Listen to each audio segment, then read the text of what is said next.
Iya, dalam konteks pertama ya, dalam konteks pemerintahan kan saya kira waktu-waktu ini adalah di mana pemerintah mempersiapkan rancangan anggaran pendapatan belanja negara di tahun 2025. Dan saya kira kita sama-sama tahu bahwa kita baru menyelesaikan pemilu, jadi tidak harus ada stuck ya, bahwa pembahasan pemerintahan ini akan terus berlanjut. Walaupun memang ya kita sih kan juga harus melihat realitas yang ada ya. Walaupun memang pengumuman resminya belum, tapi hingga sampai saat ini quick count sudah kita lihat. Real count-nya sekarang juga sampai udah 70-80% kan tidak terlalu jauh berbeda ya. Jadi saya kira memang tinggal menunggu pengumuman resmi saja, dan kita sudah kan bisa saja pemerintah kan harus juga membuat forecasting ya, atau kemudian prediksi penghitungan analisis ke depan kira-kira 2025 itu anggaran seperti apa. Nah dengan asumsi bahwa memang sudah nanti akan diumumkan secara resmi presiden dan wakil presiden terpilih yang programnya salah satu itu, ya tentu saya kira ini harus wajar saja dibahas. Tapi apalagi kemudian kan pasangan 02 ini temanya mengusung soal keberlanjutan dan penyempurnaan. Jadi saya kira melanjutkan saja. Baik, tapi ini kan bukan program pemerintahan sekarang. Iya, kalau memang keberlanjutan, tapi itu kan menjadi tanggung jawab dari Prabowo Gibran. Kenapa harus sejauh ini pemerintahan Jokowi Ma'ruf ikut dalam program yang menjadi janji kampanye dari Prabowo Gibran, Bung Doli? Seperti yang disampaikan oleh Pak Presiden tadi kan sebetulnya secara spesifik kan tidak ada ya. Bahwa kemudian ada pesan yang disampaikan oleh Pak Presiden Jokowi bahwa postur anggaran APBN itu sudah juga harus bisa memasukkan program-program presiden terpilih. Saya kira itu kan sesuatu yang wajar saja, dan kemudian memang ini harus ada program keberlanjutan. Nah itu satu hal yang berbeda, bahwa kemudian ada misalnya satu kabupaten yang merespon secara baik bahwa menganggap program itu penting buat daerah mereka, kemudian mereka mengundang buat simulasi.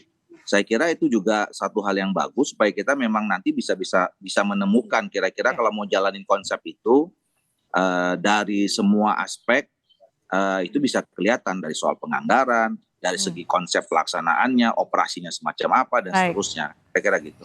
Ya saya kira kan pemerintahan masing-masing kan itu punya cara, punya logika, punya pendekatan, punya bagaimana skema untuk mencari solusi dan seterusnya gitu. Ya nanti kalau kita tanya itu kan bicara tentang postur APBN yang kemarin kan.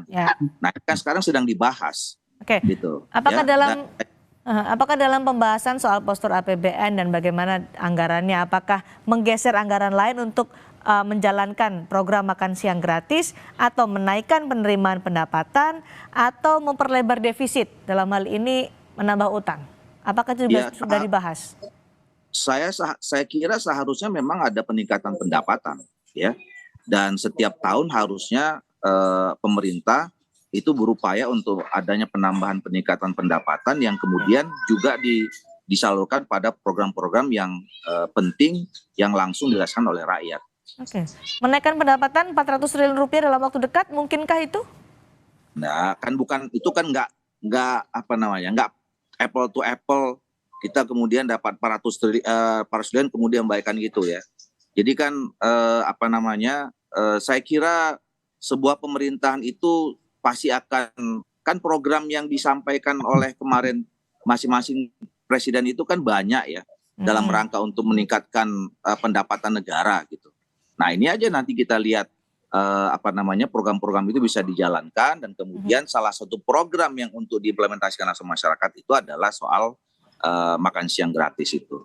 Karena sudah disimulasikan bahkan sebelum KPU mengumumkan siapa presiden dan wakil presiden terpilih, apakah program ini akan langsung dijalankan di tahun pertama jika nantinya diumumkan oleh KPU memang pemenang pemilu presiden adalah pasangan Prabowo Gibran?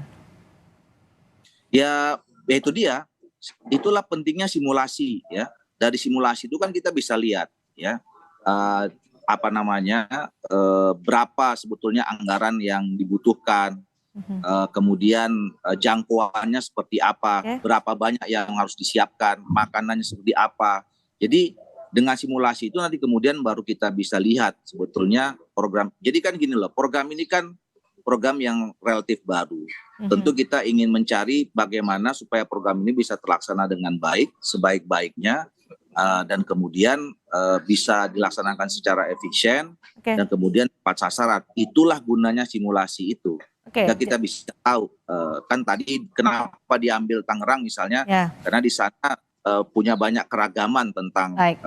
strata-strata pendidikannya dan seterusnya itu. Jadi kalau masih simulasi, masih akan evaluasi, belum tentu nanti di tahun pertama akan berlangsung program makan siang gratis ini. Ya itu pasti nanti akan ada pembicaraan pada sidang-sidang kabinet berikutnya yang belum tentu. Ini kan tadi udah dibahas, udah disampaikan oleh Pak Presiden bahwa secara spesifik itu tidak dibahas di dalam pembahasan awal tentang RPJMD 2025. Ya itu kan pandangan pasangan capres yang cawapres yang lain ya, yang mungkin nggak nyampe sampai pikirannya sama dengan capres dan cawapres kita gitu. Ya. Jadi nggak usah, maksudnya begini, kalau memang pasangan capres-cawapres punya program yang lain gitu ya, nggak usah kita komentarin juga sampai bilang dungu-dungu gitu, dan nggak mungkin dikerjakan sama capres-capresnya yang nggak menang, kira-kira kan begitu ya. Jadi kita lihat aja, sekarang kita nggak mau sekedar gimmick-gimmick ya, kita sampaikan itu menjadi sebuah kampanye dan kita harus kita kerjakan. Nah sekarang kan formatnya kan belum jelas, belum ketemu ini yang mau sedang dicari.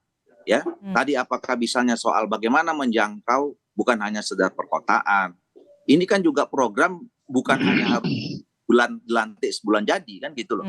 Ya kan kita masih punya waktu, intinya kan adalah bagaimana kita ingin supaya anak-anak Indonesia ini adalah anak-anak yang sehat, anak-anak yang pintar, yang di dalam kandungan itu tidak lahir stunting dan segala macam gitu. Nah, salah satu pendekatannya program ini gitu. Nah, program ini kayak gimana? Loh, kita dilantik jadi presiden aja belum gitu. Ya kan? Tapi ini sudah dilantik saja belum, tapi sudah ada simulasi dan juga ada peringatan dari World Bank soal resiko defisit. Ya makanya jangan sampai nanti begitu dilantik kemudian ini program nggak ada yang mulai gitu. Nah, sampai sekarang ini kemudian apa salahnya sih kalau kita sekarang sudah mulai uji coba apalagi ada kabupaten yang bersedia gitu. Masalahnya di mana? Kira-kira kan begitu.